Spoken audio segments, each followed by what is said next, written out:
A visit to the zoo is always a great option for a fun family activity. After all, that's the perfect spot to spend some time surrounded by nature, especially if you live in a crowded city and you want to see some animals in the wild.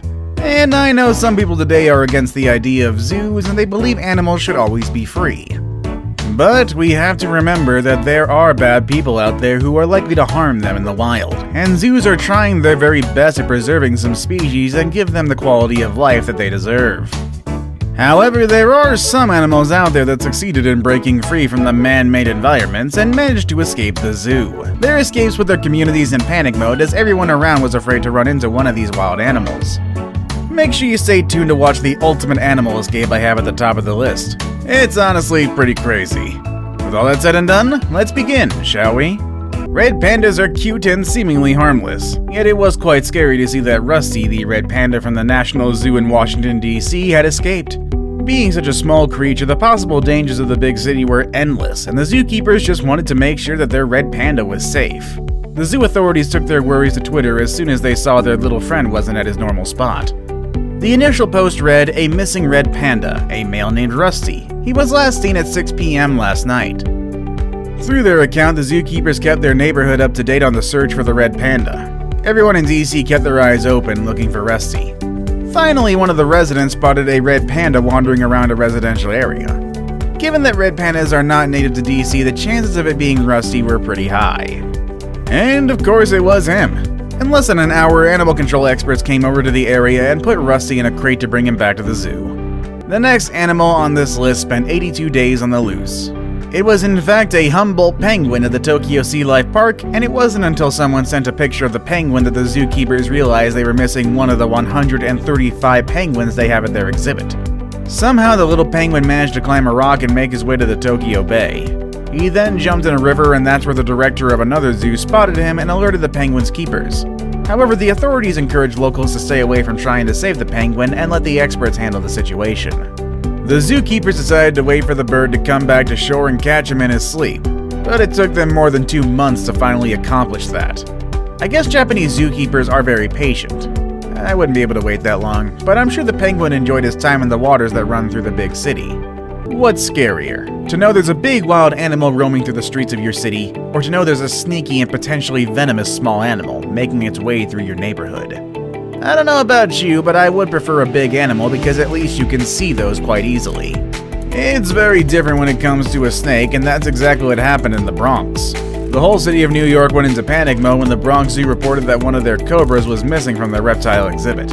Someone even made a Twitter account called @BronxZooCobra to make fun of the situation and turn the missing reptile into a celebrity, getting more than 200,000 followers in the midst of the search. After 6 days of searching, the zookeepers finally found the shy cobra in a corner of the reptile exhibit, a few meters away from the enclosure that she had escaped from. Reptile experts took the opportunity to teach people that snakes are as scared of humans just the same way humans are scared of them. If the cobra has to decide whether to fight or flight, she would definitely choose flight if she can. Back in 1958, a sea lion named Cyril managed to escape his home at the Storybook Garden Zoo in Ontario, Canada.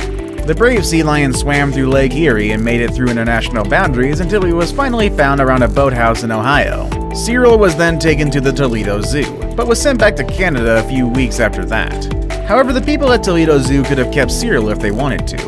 Apparently, there was a case in the late 1800s that was similar, in which a sea lion escaped and swam across international borders, and a New York Supreme Court ruled that wild animals which escape from their owners are no longer the property of their former owners.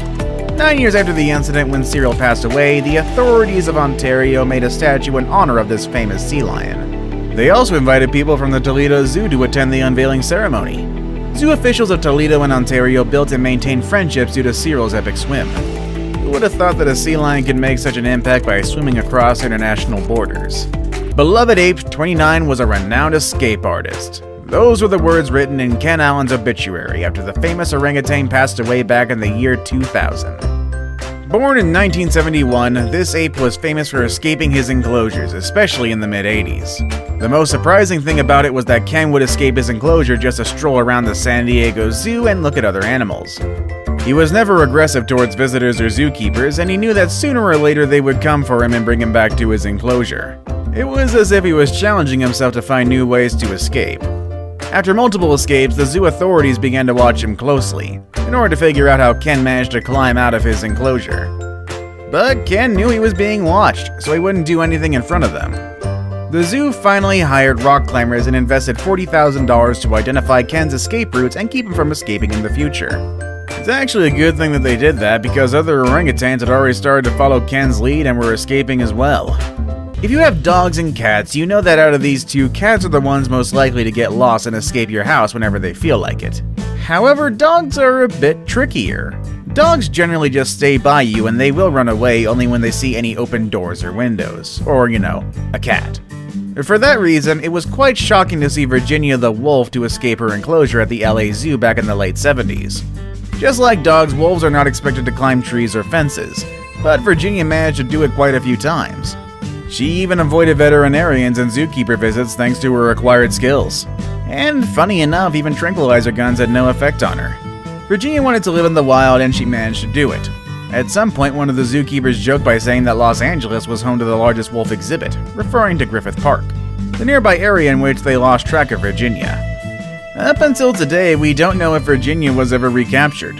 Whether it was inside or out of the zoo, I just hope she lived a happy and pleasant life. And hopefully didn't hurt anybody at that point. It seems like the LA Zoo had its fair share of animals escaping its premises. Virginia was not the only animal that has escaped. In fact, there was at least 35 animal escapees that were reported towards the end of the 90s and the beginning of the 2000s. And that includes Evelyn, a gorilla that escaped her enclosure at least 4 different times. And then there's Jim, her strong partner. Evelyn was very creative when it came to her escapes. At one point, she even jumped onto the back of Jim just so she could hop over her enclosure. She also took advantage of some overgrown vines to pull herself out, and the most famous of her escapes was so epic that even TV news came in helicopters to follow Evelyn around the zoo while the visitors were evacuated. Jim, on the other hand, used his muscles to break a door and squeeze in through its opening. The zoo reported that Evelyn spent some time of her freedom watching the elephants and the giraffes. I suppose she was so interested because these were the only other animals that she couldn't see from her enclosure. I wonder she was always looking for ways to get out, because that's actually pretty interesting. The next story on this list has an unfortunate tragic end. This is the story of Tatiana and 3 guys who visited the San Francisco Zoo back in 2007. It all happened after closing hours when Tatiana escaped from her enclosure and attacked 3 visitors, including a 17-year-old who died in the tragic event. The other 2, a 19-year-old and a 21-year-old, got severely injured and ran to the zoo's cafe, which of course was already closed. An employee at the cafe did hear them scream, but he thought it was a mentally ill person. Once help was on the way, it still got delayed because the security guards locked the entrances to prevent Tatiana from escaping out of the zoo's premises. At the end, armed officials came to rescue the victims and shot Tatiana to prevent her from further attacks to humans. The 2 survivors spent 4 days in the hospital, and the whole event resulted in improvements at the tiger's enclosure. Some people blame the zoo for what happened to the humans, while others blame it on the irresponsible visitors who were under the influences of substances. According to the Association of Zoos and Aquariums, this was the first time that a visitor was killed by an escaped animal. It is hard to figure out what really happened on that day, but one thing is for sure.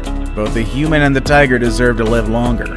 Let's hope this sort of chaos doesn't happen again. Back in 1996, a white rhino escaped her enclosure, crossed a highway, and even threatened a group of veterinarians who tried to use tranks on her. The rhino was relatively new to the Acadiana Zoo, a private zoo in Broussard, Louisiana. She was able to break through a pipe fence after a fight with a male rhino. A little after that, someone spotted her crossing the US Highway 90 around 4 in the morning. A group of veterinarians came to meet her right after sunrise in an effort to put her under the influence of tranks, but the rhino charged and threatened to hurt them. The vets were able to run and hide in some trees, but one of them couldn't move that fast. However, he was holding a rifle, and that's the weapon he used to solve the threat. Taking care of wild animals requires a lot of responsibility, and some places are obviously not ready for such a task. And to close this list, I'll give you not 1, not 2, but 3 animal escapes. They all happened within the same day. Back over in 1964, an unlucky zookeeper in their former Fleischhager Zoo got a call regarding 13 buffalo that the police captured after escaping the zoo. The zookeeper wasn't even aware of the escape, but that was just the beginning of a very long day of animal escapes. 5 hours later, he got another call. This time it was regarding a 300-pound pygmy hippo that was going for a stroll down a street nearby. And finally, to end such an eventful day, Nagati left the zoo and had to be chased before being brought back to his home. This series of escape made the zoo authorities check their security system, and I actually would have been concerned if I was them. Those are all the animal escapes I have for today. What did you think of them? Let us know in the comment section below. With all that said and done, I will see you all next time. Later, everybody.